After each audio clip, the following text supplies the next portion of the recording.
Hello students, Radhe Radhe. गणितीय भौतिकी की एक और क्लास में आप लोगों का स्वागत है। और आज हम लोग डिस्कस करेंगे आपेक्षिक डॉपलर प्रभाव। हेडिंग डालेंगे आपेक्षिक डॉपलर प्रभाव।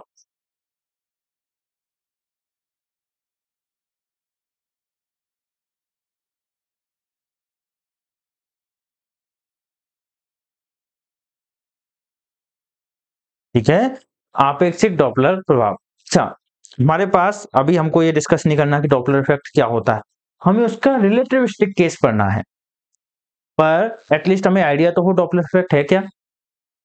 तो आप लोगों ने नॉर्मली आप लोग डेली सड़क पे जाते होंगे और आस पड़ोस से जब साधन जाते हैं तो देखे होंगे।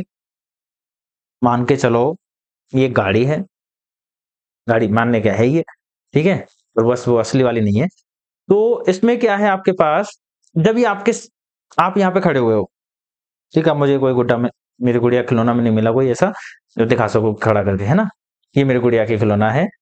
तो आप यहाँ पे खड़े हुए हो और जब ये कार आपकी तरफ आ रही होती है तो क्या होता है, आप इसने अगर हॉर्न बजाया, हॉर्न का एग्जांपल ले लेते हैं, किसी और इंजन की तो आवाज चलो आपको नहीं आए, पर हॉर्न का एग्जांपल लेते हैं कि इसने जब हॉर्न बजाया तो क्या होगा, उसकी आवाज आपको ऐसे लगे जैसे बढ़ रही है।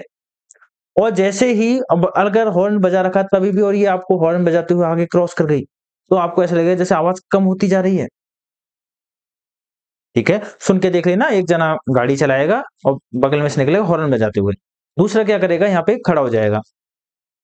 कार नहीं है कोई बात नहीं, बाइक ले लेते हैं अपन।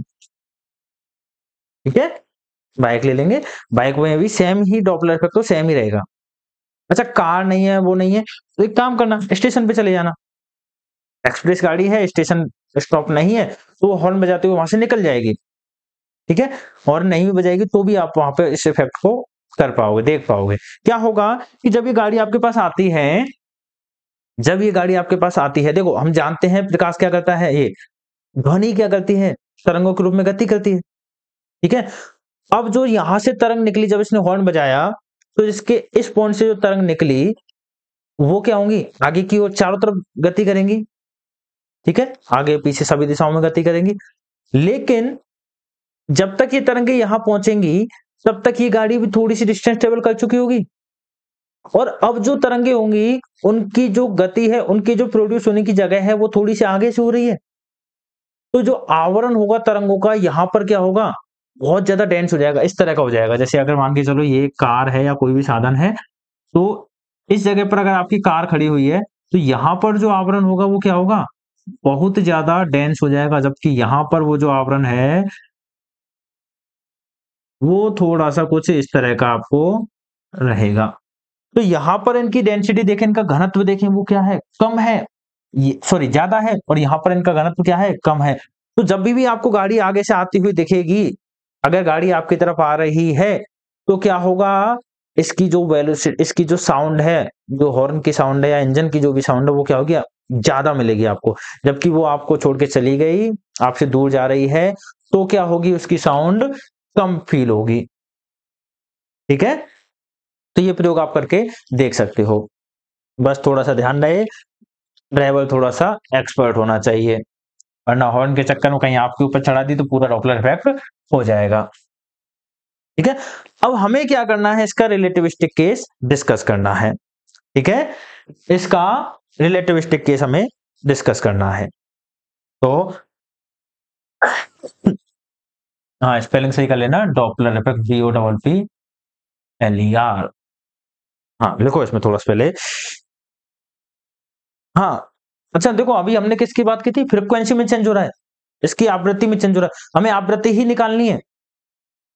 क्या करना है, लास्ट में इसकी आवृत्ति ही निकालनी है, ध्यान रखना। हाँ तो लिखो, माना एक सदिश राशि कैपिटल ए है, माना एक सदिश राशि कैपिटल ए है जिसके चतुर्विम निर्देश तंत्र में घटक A1 A2 A3 A4 हैं, तथा दूसरी सदिश राशि, तथा उसी सदिश राशि के दूसरे निर्देश तंत्र में घटक A1 dash, A2 dash, A3 dash और A4 डैश है।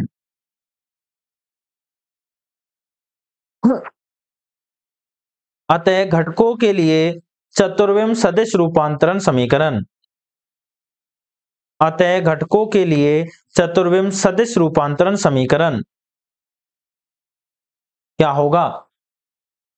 पढ़ा है हमने सदिश रूपांतरण समीकरण, ठीक है। ये लिखेंगे, ये लिखेंगे और इसके जो 1 2 3 4 4 चौको 16 कंपोनेंट है वो एक बार खुद से लिख दो, खुद से लिख दो, ठीक है। लिख दिए?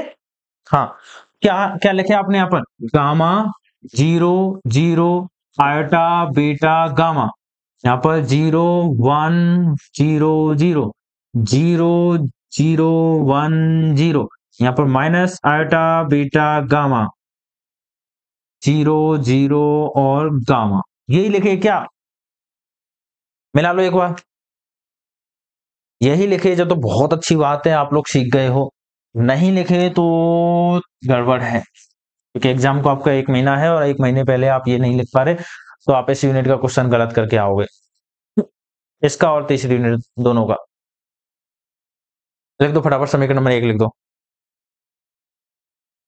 ठीक है। कर्ण का, अच्छा इंग्लिश वालों को लिखाना है, लिखो इंग्लिश वाले लिखो पहले, सॉरी माफ करना भूल जाते हैं इंग्लिश वाले। Suppose A vector quantity capital A, suppose a vector quantity capital A having components in 4-dimensional coordinate system is A1 A2 A3 A4, having components in 4-dimensional coordinate system A1 A2 A3 A4, and in another 4-dimensional coordinate system have coordinates A1 prime A2 prime A3 prime A4 prime, A1 prime A2 prime A3 prime A4 prime, ठीक है। उसी आगे लिखो, अतः घटकों के लिए, अच्छा इंग्लिश वाले लिखो, सो तो vector transformation equation for components as, और इक्वेशन 1 लिख दो।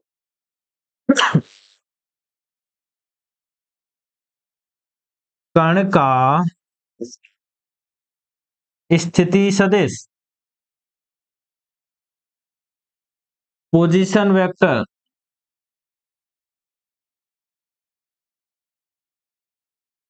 ऑफ पार्टिकल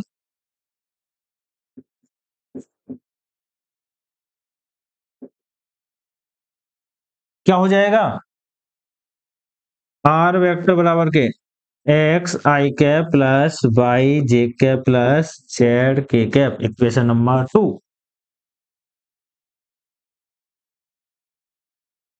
ठीक है।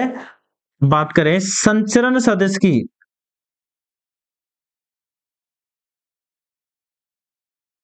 प्रोपेगेशन वेक्टर क्या होगा? के वेक्टर बराबर के क्या होगा? के एक्स आई कैप प्लस के बाई जे कैप प्लस के जेड के कैप, इक्वेशन नंबर 3, लिख दो फटाफट।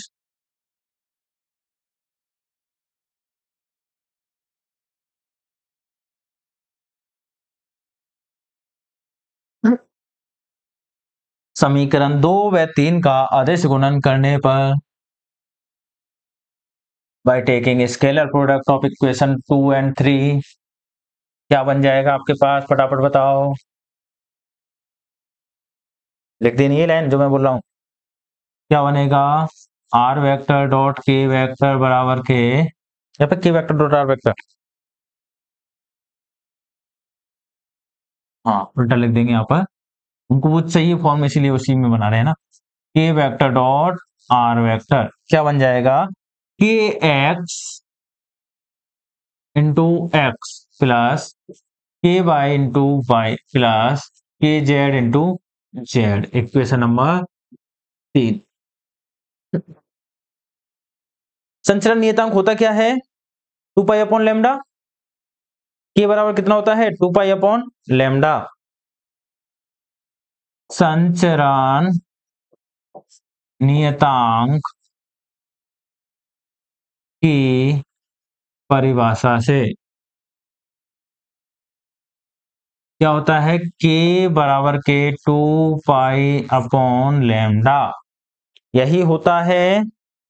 ठीक है। और अगर आपने बोला संचरण की आवृत्ति जो प्रोपेगेशन है उसकी जो फ्रीक्वेंसी है वो क्या है? एफ है। यदि संचरण की आवृत्ति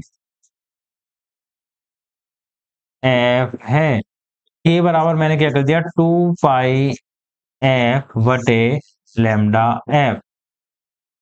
तो दिक्कत है यहां तक? एफ बटे एफ से मल्टीप्लाई कर दिया। तो बताओ 2 पाई एफ क्या हो जाएगा? फ्रीक्वेंसी एफ है, म्यू लेते तो म्यू हो जाते। 2 पाई म्यू कितना होता है? ओमेगा। ठीक है। ओमेगा बराबर, सिंस ओमेगा बराबर कितना होता है? 2 पाई फ्रीक्वेंसी म्यू। फ्रीक्वेंसी कितनी है यहाँ पर? एफ। एंड म्यू बराबर कितना होता है? सी अपॉन लैम्डा। तो यहां से क्या लिख सकता हूँ? सी बराबर के लैम्डा एफ। तो 2 पाई एफ कितना हो गया? ओमेगा। और लैम्डा एफ कितना हो गया? सी। तो के बराबर कितना हो जाएगा? ओमेगा बटे सी। इक्वेशन नंबर 3 तो ये हो गई थी, इसको 4 देना है, सॉरी, इसको 5 दे देना। 3 ये हो गई थी। ठीक है। हाँ, लिख दो इसको यहां तक।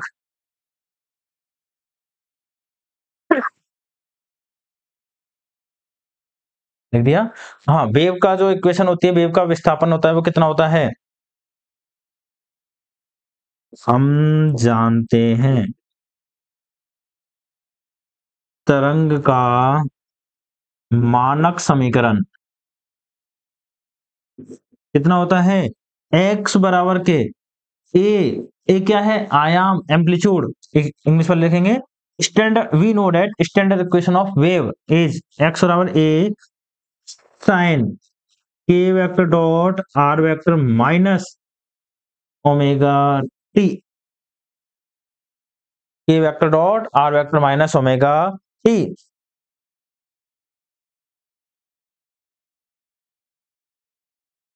लिख दो यहां तक। We know that standard equation of wave, sorry, आगे लिखो अगली लाइन में। निश्चलता के गुणधर्म के अनुसार चतुर्विम निर्देश तंत्र में तरंग की कला एक निश्चल राशि होती है। According to property of invariance, according to property of invariance, phase of wave is invariant quantity। phase of wave is invariant quantity। phase क्या है यहाँ पर? ये phase क्या है? k vector dot r vector minus omega T, या फिर पूरा ये ले लो। ठीक है। क्या कह रहे हैं यहाँ से? Sine k vector dot r vector minus omega T बराबर क्या होगा? कांस्टेंट। ये कांस्टेंट कब होगा? जब तुम्हारा अंदर वाला थीटा कांस्टेंट होगा।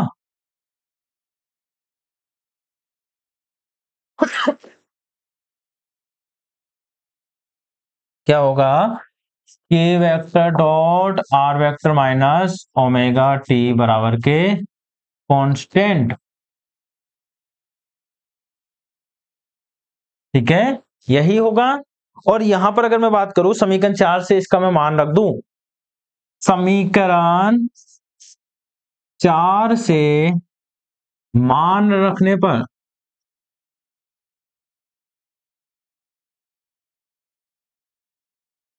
क्या होगा? के एक्स एक्स प्लस के बाई बाई प्लस के Z Z minus omega T बराबर कांस्टेंट। यहां तक कोई दिक्कत है? बस यहां पर हमने एक चीज नई यूज की है कि क्या है, तरंग का जो फेज है वो क्या होगी, कांस्टेंट होगी। और अगर तरंग की फेज कला जो है वो कांस्टेंट होगी तो क्या होगा, ये आ जाएगा हमारे पास। ठीक है, और ये क्या होगी, कांस्टेंट होगा। अगर मैं इसको इस तरह से लिख दूं, के एक्स एक्स प्लस के वाई वाई प्लस के Z Z plus iota square omega T constant, क्योंकि आयोटा का स्क्वायर कितना होता है, -1। कोई दिक्कत है? अच्छा, अगर इससे कोई दिक्कत नहीं है तो मेरे हिसाब से इससे भी कोई दिक्कत नहीं होगी। क्या इससे कोई दिक्कत है? नहीं है। और अगर इससे कोई दिक्कत नहीं है तो इससे भी कोई दिक्कत नहीं होगी। ओमेगा बटे सी क्या है, नहीं है। चलो अपन देखते हैं। देखो, के एक्स को क्या लिखते हैं अपन, के वन कितना है, के वन के एक्स,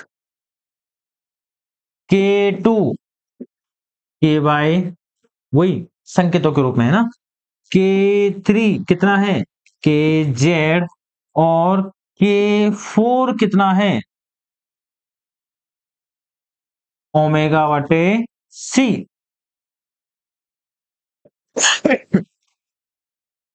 और वो भी कैसा, एक आयोटा इसके साथ ले ले। देखो इसको मैं बताता हूँ, छोड़ो, एक सेकंड है ना, पहले इसको देखो, ये लिखने से पहले इसको देखो संकेतों के रूप में।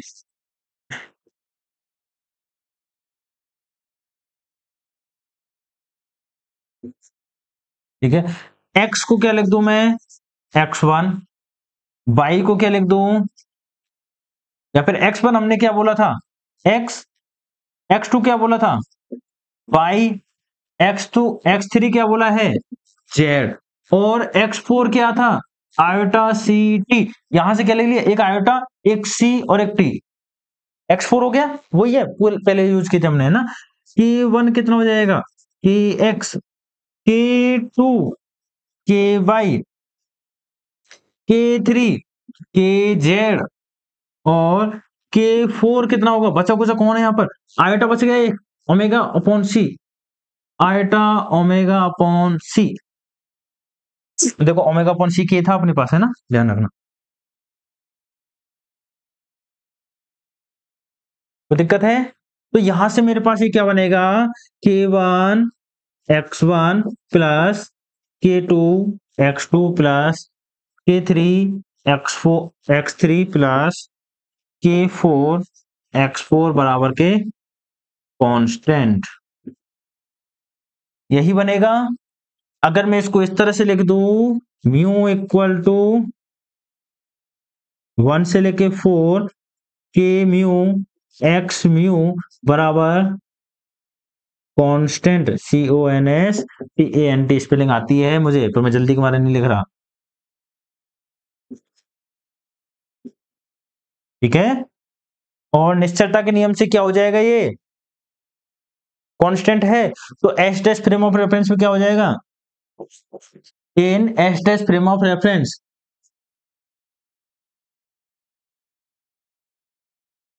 क्या होगा, यहां लिख रहा हूं, सिग्मा म्यू इक्वल टू 1 से लेके 4 के mu dash x mu dash बराबर के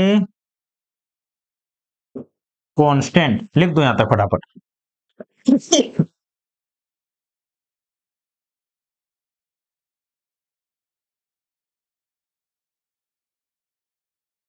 ठीक है, लिख दिया। तो यहां से क्या आ गया, तरंग की जो फ्रिक्वेंसी है, तरंग की जो फेज है वो क्या आ गई है, कांस्टेंट आ गई है, निश्चल क्वांटिटी आ गई है, इनवेरिएंट क्वांटिटी आ गई है, किसमें, एस और S test frame of reference के अंदर। तो आगे लिखो, यदि किसी तरंग के लिए आवृत्ति एक चतुर्विम निर्देश तंत्र में परिभाषित हो और उसी तरंग के लिए चतुर्विम आवृत्ति दूसरे निर्देश तंत्र में भी परिभाषित हो, तो दोनों आवृत्तियों के मध्य संबंध व्यक्त करने वाले समीकरण आवृत्ति रूपांतरण समीकरण कहलाता है।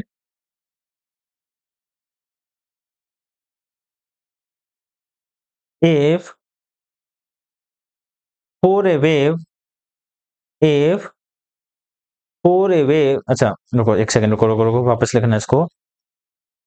If in four-dimensional coordinate system, if in four-dimensional coordinate system, frequency of a wave is defined, and in another frame of reference,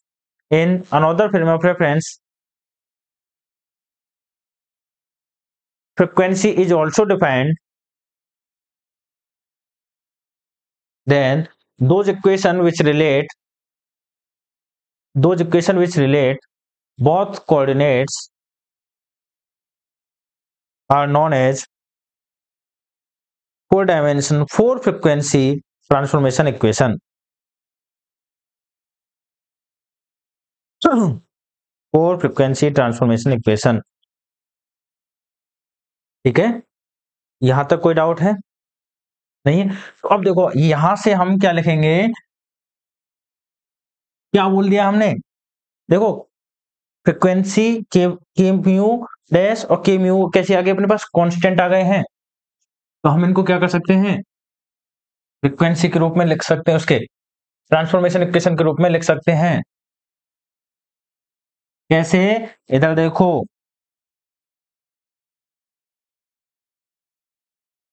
K1 dash, K2 dash, K3 dash, K4 dash,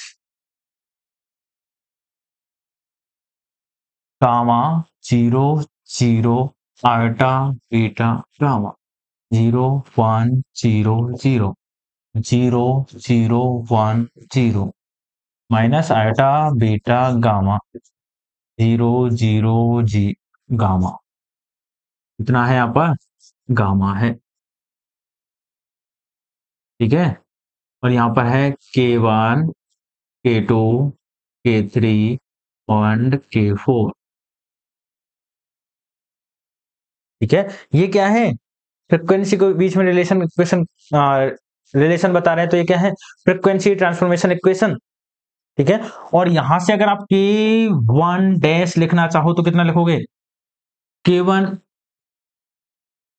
ऐसे लिखोगे, इसका गुना इसके साथ gamma K1 plus ultra beta gamma K4, यही लिखोगे। ठीक है, gamma अगर कॉमन ले लेते हो तो K1 डैश कितना बन जाएगा, K1 plus ultra beta K4।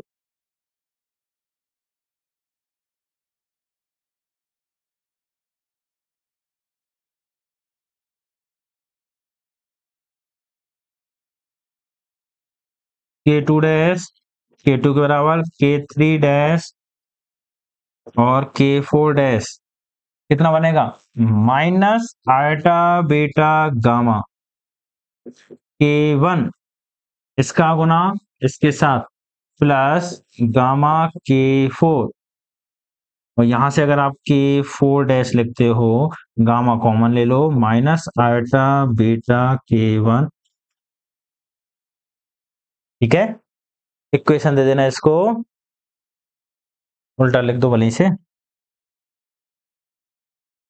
Gamma K4 minus ultra beta K1, इनको सबको मिला के एक इक्वेशन दे देना। इक्वेशन नंबर कौन सी हो गई है, 2 3 4 5, अभी जो इक्वेशन दी थी इसको दे देना 6 और इसको दे देना 7। ठीक है, लिख दो फटाफट, समीकरण 7 4 फ्रीक्वेंसी ट्रांसफॉर्मेशन इक्वेशन कहलाता है। Equation 7 is known as 4 frequency transformation equation. Hindi वाले समीकरण 7 चतुर्विम आवृत्ति रूपांतरण समीकरण कहलाता है।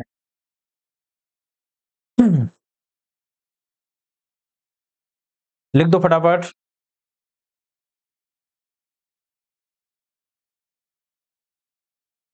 लिख दिया। अब देखो यहां से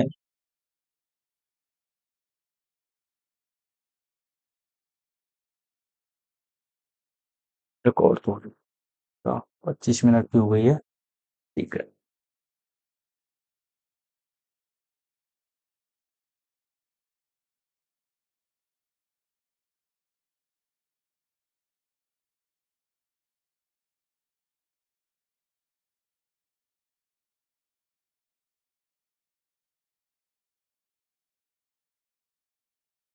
तो देखो क्या कह रहे हैं, अपने पास मैंने बोला ये अपनी एक्स एक्सिस है, ये अपनी वाई एक्सिस है, यहां पर कोई वेव क्या कर रही है, इस तरह से जा रही है, मतलब प्रोपेगेशन की डायरेक्शन क्या है, ये है,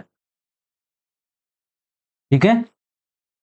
थोड़ा सा बराबर सा बना रहे, तो ये एंगल कितना हो गया, एंगल हमने बोल दिया थीटा, और ये क्या है, के संचरण की डायरेक्शन, ठीक है। कि कोई वेव क्या कर रही है, गति कर रही है, ये हमारा के वेक्टर बोल दिए हुए भले ही से, तो के वेक्टर का इस डायरेक्शन में घटक के एक्स कॉस थीटा, और ये वाला के बाई साइन थीटा, यही होगा, ठीक है। सॉरी, ये के एक्स बराबर के कॉस थीटा, के बाई बराबर के साइन थीटा। इस एक्स की डायरेक्शन में घटक के एक्स क्या होगा, ये के है तो के कॉस थीटा, वाई डायरेक्शन में के वाई बराबर के साइन थीटा, यही होगा, ठीक है। तो यहां से मैं बोल रहा हूं कि एक्स बराबर क्या है, के वन, और के बराबर कितना है, ओमेगा बटे सी, क्वेश्चन नंबर 5 लिखी थी हमने अभी, ओमेगा बटे सी। तो यहां से क्या हो जाएगा अपने पास, के वन बराबर के कितना हो गया, ओमेगा बटे सी कॉस थीटा, इक्वेशन नंबर 8, के वन बराबर के ओमेगा बटे सी कॉस थीटा, और के फोर डैश क्या हो जाएगा अब यहां से, के फोर डैश क्या था, अभी के फोर डैश हमने यहां लिखा था, देखो एक बार, गामा के फोर माइनस आयोटा बीटा के वन, गामा के फोर माइनस आयोटा बीटा के वन, यही था। तो यहां से के वन, ये देखो के वन तो ये निकाल दिया हमने, के वन ये रहा, ठीक है। के फोर डैश कितना होगा, या फिर पहले के फोर की बात करें, आयोटा ओमेगा बटे सी, ये निकाला था, ठीक है। के फोर डैश कितना हो जाएगा, आयोटा ओमेगा डैश बटे सी, और मैं बात करूं के वन कितना निकाला है हमने, ओमेगा बटे सी कॉस थीटा, ये अभी निकाले थे थोड़ी देर पहले हमने, ये लिख रखे, ठीक है। जब हमने माना था के वन के टू के थ्री के फोर कितना था, आयोटा ओमेगा बटे सी, के four dash iota omega dash बटे सी, ये मान कहां रख दे इसमें, के फोर के मान रख देते हैं। रख सकता हूं यहां पे, बताओ, ठीक है। तो के फोर का मान कितना आएगा, देखो के फोर डैश का मान आयोटा ओमेगा डैश बटे सी बराबर गामा, के फोर का मान है हमारे पास आयोटा ओमेगा बटे सी माइनस ओमेगा बटे सी कॉस थीटा, और ये आयोटा बीटा और संग में थोड़ा सा माइनस आयोटा बीटा, ठीक है। के फोर का मान आयोटा ओमेगा बटे सी माइनस आयोटा बीटा ओमेगा बटे सी कॉस थीटा, देखो सी सब में है, यहां से कॉमन लेके काट दिया, आयोटा कॉमन लेके काट दिया, मत काटो, जरूर सा आयटा ओमेगा डैश बटे सी। मैंने क्या किया, आयटा बटे सी को कॉमन लिया, यहाँ पे कितना बचेगा, गामा। यहां भी मैंने क्या कर दिया, आयटा बटे सी को कॉमन ले लिया, यहाँ पे क्या बचेगा, गामा। देखो आयटा बटे सी कॉमन ले लिया, ओमेगा डैश, यहां से आयटा बटे सी कॉमन ले लिया बाहर, यहाँ पे कितना बचेगा, omega minus beta omega, omega भी ले लो, छोड़ो, 1 माइनस कॉस थीटा। ठीक है, आयटा से आयटा कैंसिल, सी से सी कैंसिल, ओमेगा डैश क्या बचेगा, omega gamma 1 minus beta cos. ठीक है, और मैं बात करूं यहां सर, ओमेगा कितना है, 2 पाई एफ डैश, ये कितना होगा, 2 pi f gamma 1 minus beta cos theta. 2 pi से 2 पाई कैंसिल, एफ डैश बराबर कितना जाएगा, f gamma 1 minus beta cos theta. ठीक है, और यहां से अगर आप लिखना चाहो, एफ कितना आएगा, एफ डैश बटे gamma 1 minus beta cos theta.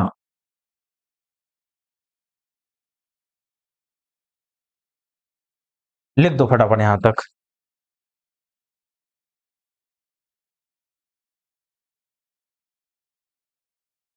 दोबारा से अगर दिक्कत हो रही हो दोबारा समझा देता हूं, जिसको नहीं हो रही है वो लिख ले।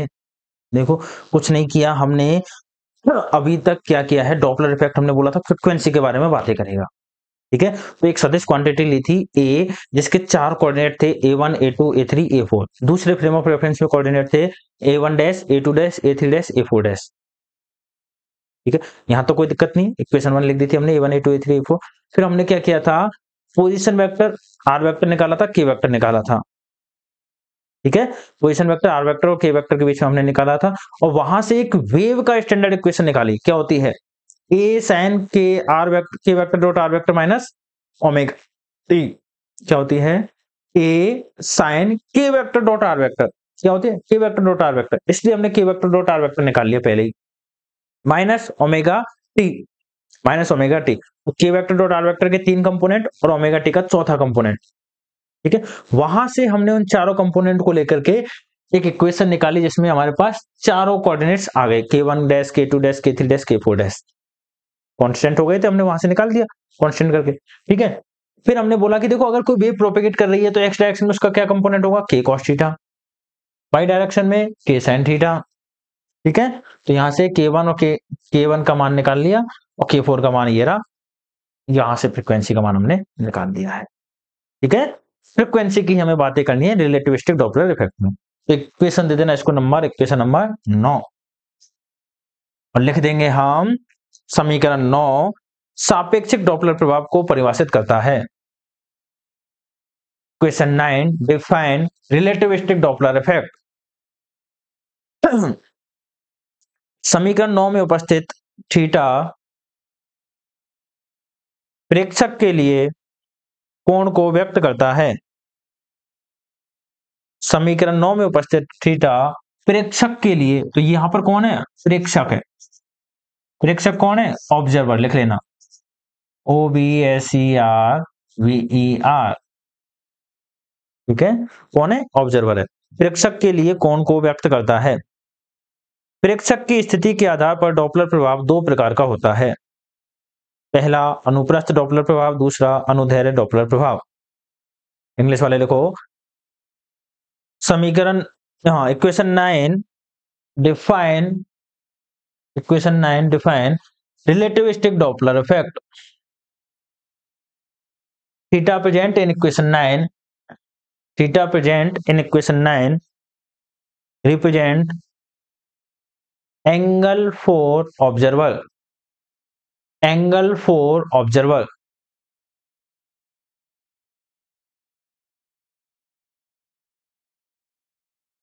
On the position of observer, Doppler effect is of two types. On the position of observer, Doppler effect is of two types.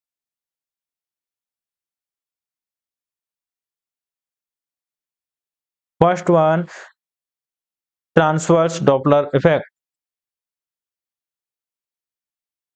Second one, longitudinal Doppler effect. First one is transverse Doppler effect and second one is longitudinal Doppler effect. ठीक है, और heading डालेंगे transverse Doppler effect. छोटे छोटे से हैं अब तो ये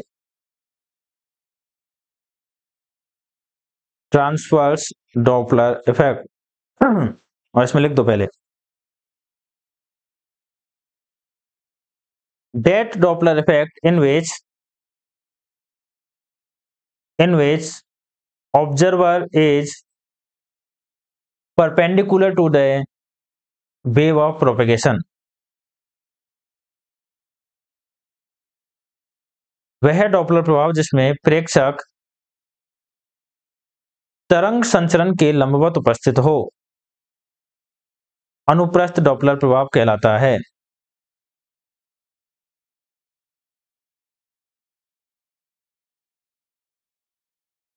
अनुप्रस्थ डॉपलर प्रभाव कहलाता है।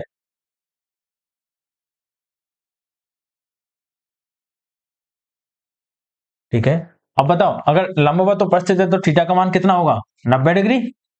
लिख दो अनुपस्थ डॉपलर प्रभाव में थीटा का मान 90 डिग्री कोष्ठक में लिख देना π/2 होता है। In transverse Doppler effect value of theta is 90 degree और π/2।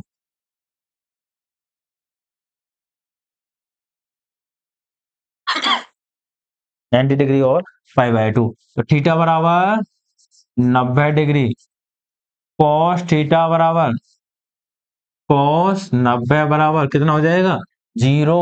समीकरण 9 से फ्रॉम इक्वेशन 9 एफ बराबर के एफ डैश बटे गामा 1 माइनस बीटा इंटू ये कितना हो जाएगा तुम्हारे पास एफ बराबर के एफ डैश बटे गामा।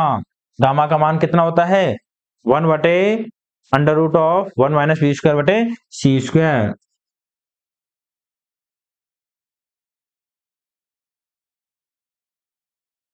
तो यहां से एफ कितना आ जाएगा F dash under root of 1 minus B square बटे सी स्क्वायर। ये फ्रीक्वेंसी किस केस में आ गई है आपके पास अनुप्रस्थ डॉपलर इफेक्ट के लिए। लिख दो तो इक्वेशन नंबर 10 समीकरण 10 अनुप्रस्थ डॉपलर प्रभाव के लिए परिणाम प्राप्त होता है। Equation 10 is result of transverse Doppler effect. Last heading डाल दो अनुदैर्ध्य डॉपलर प्रभाव लॉन्गिट्यूडनल डॉपलर प्रभाव Doppler effect longitudinal Doppler effect वह डॉपलर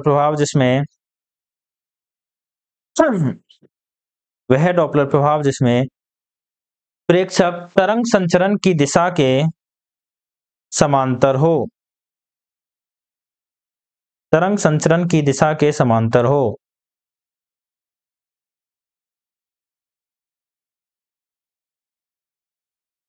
इंग्लिश में लिख दो that Doppler effect in which observer is parallel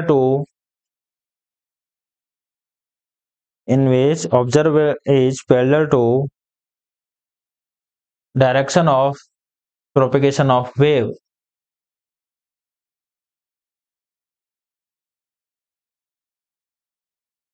अगली लाइन में लिखो अनुदैर्ध्य डॉपलर प्रभाव में थीटा का मान 0 या पाई होता है। इन longitudinal Doppler effect value of theta is 0 और पाई।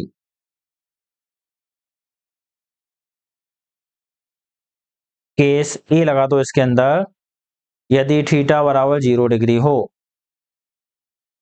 यदि थीटा बराबर कितना हो 0 डिग्री, कॉस 0 कितना हो जाएगा 1, और यहां से कितना आ जाएगा वही समीकरण 9 से कॉस 0 1, ठीक है। यहां से अब फिर ये तुम्हारा चेंज हो जाएगा।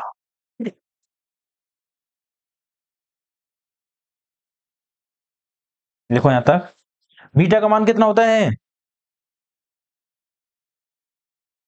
हाँ जानवी, बीटा का मान v अपॉन सी, ठीक है।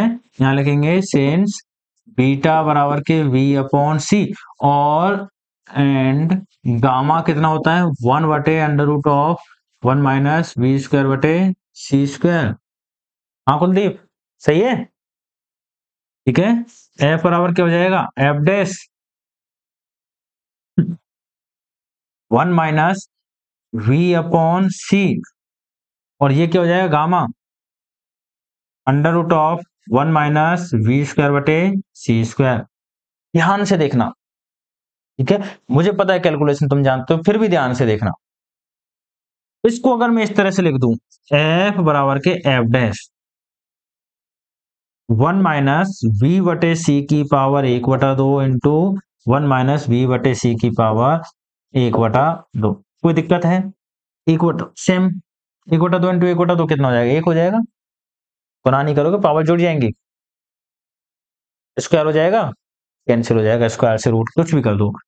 यहां पर इसको देखो, a² - b² कितना होता है a-b a+b। तो अगर मैं इसको इस तरह से लिखूं 1 - v/c की पावर 1/2 और 1 + v/c की पावर 1/2। कोई दिक्कत है, तो इससे ये कैंसिल हो जाएगा, और अगर ये कैंसिल हो गया तो f कितना बचेगा आपके पास f डैश बटे 1 - v/c की पावर 1/2 इंटू 1 इसको उल्टा करके लिख रहा हूं 1 + v/c की पावर 1/2, ठीक है। लिख सकते हैं द्विपद प्रमेय से क्या कहती है 1 + x की पावर कितना हो जाएगा 1 + nx, जहां पर x क्या है 1 से बहुत छोटा है, इसलिए आगे की टर्मों को क्या करोगे नगण्य मान के छोड़ दोगे। तो देखो ये कितना है 1 - v, ये सॉरी माइनस हो जाएगा यहाँ पर, है ना, ये ऊपर पॉजिटिव का था, ये पॉजिटिव का है, नीचे आएगा तो माइनस का हो जाएगा। हाँ इधर देखो ये कितना हो जाएगा अपने पास 1 - v/c की पावर 1/2 f डैश f बराबर के f डैश बटे 1 - 1/2 v/c, यही होगा 1/2 v/c, और इसका क्या हो जाएगा 1 - 1/2 v/, देख लो एक बार मिला लो वहीं से, क्या यही होगा,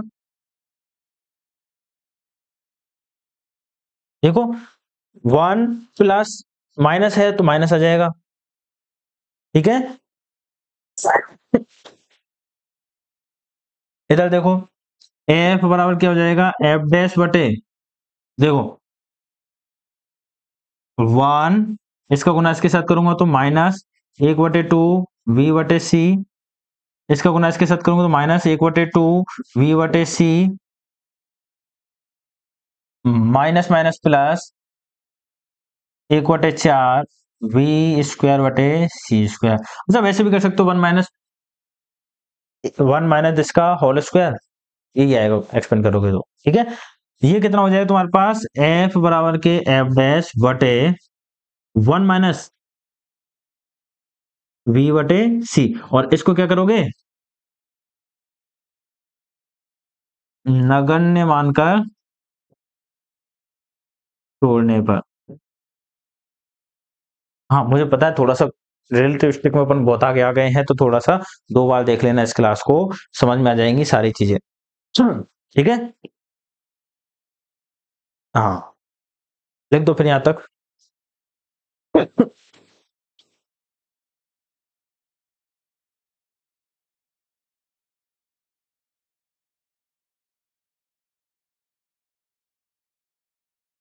लिख दिया? ठीक है, तो हमारे पास एफ डैश का मान ये आ गया, एफ का मान एफ डैश बटे डैश। इक्वेशन नंबर 10 हो गई थी, 11 देते हैं इसको। और इसकी मैं बात करूं, अगर थीटा का मान कितना हो, पाई केस सेकंड वी केस, ठीक है, तो कॉस पाई कितना होगा, -1। तो ये कितना हो जाएगा, प्लस का 1। और ये कितना हो जाएगा, प्लस का 1। करते हैं अपन, चलो।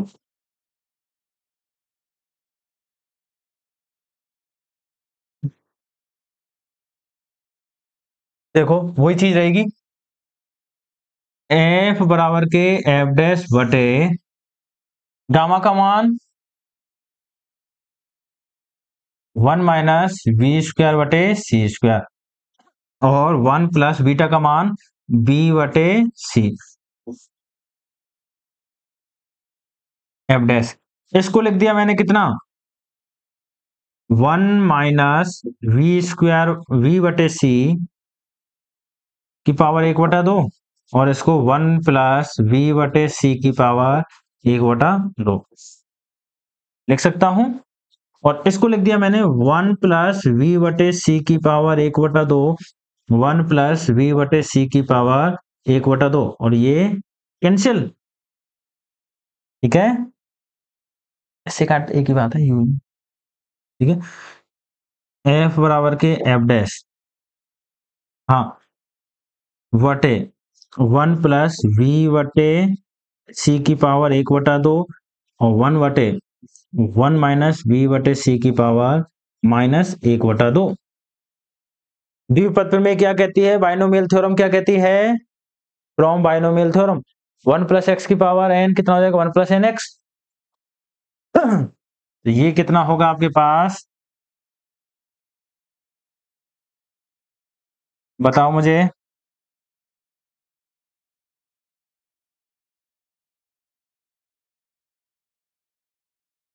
हाँ,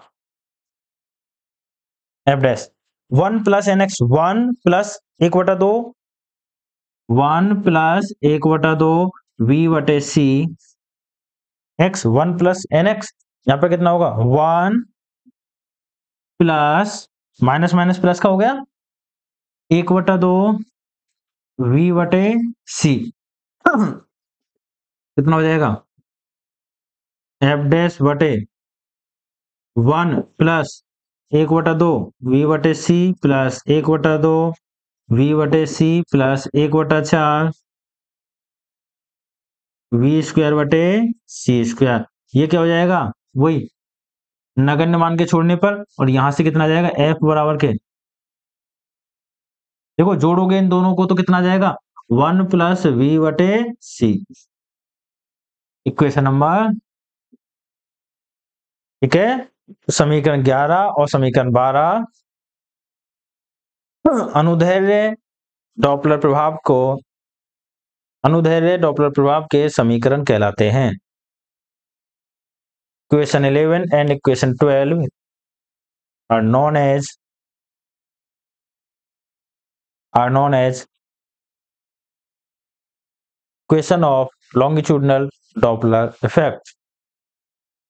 Equation of longitudinal Doppler effect.